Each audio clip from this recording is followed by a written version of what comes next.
ఇవాల్టి prime time bullet న్యూస్పై ఒక look చేద్దాం.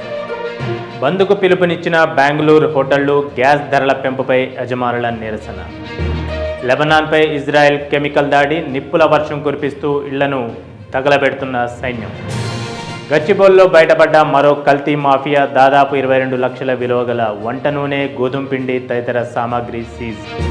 ఖమ్మం జిల్లా వెలుగుమట్ల బాధితులకు మద్దతుగా కవిత నిరాహార దీక్ష. జాగృతి అధ్యక్షురాలిని అరెస్టు చేసిన పోలీసులు. లిక్కర్ స్కామ్ కేసులో మరో కీలక మలుపు. కేజ్రీవాల్, సిసోడియా, కవితతో సహా మొత్తం 23 మందికి నోటీసులు జారీ చేసిన Delhi high court.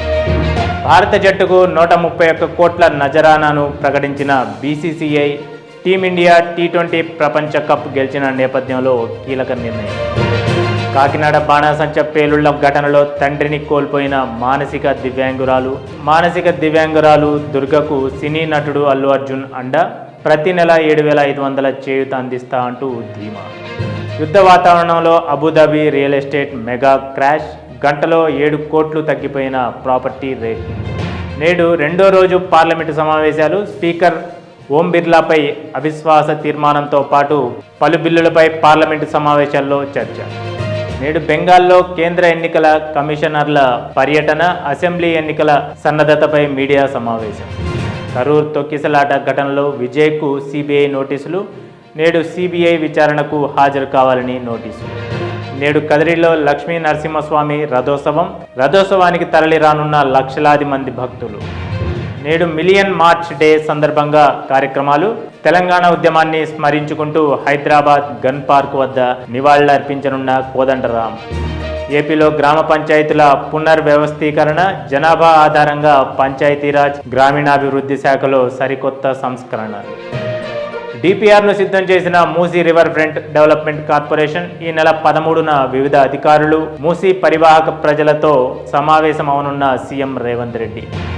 Ramagundam NTPC current కొనుగోలుకు రాష్ట్రం ఒప్పందం చేసుకోవాలి. సీఎం రేవంత్ రెడ్డికి లేఖ రాసిన కేంద్ర మంత్రి కిషన్ రెడ్డి. కేసీఆర్, కేటీఆర్లపై తెలంగాణ ఉద్యమం నాటి కేసు కొట్టివేత. సకల జనుల సమ్మెలో భాగంగా రైల్ రోకో నిరసన కేసును కొట్టివేసిన నాంపల్లి స్పెషల్ కోర్టు.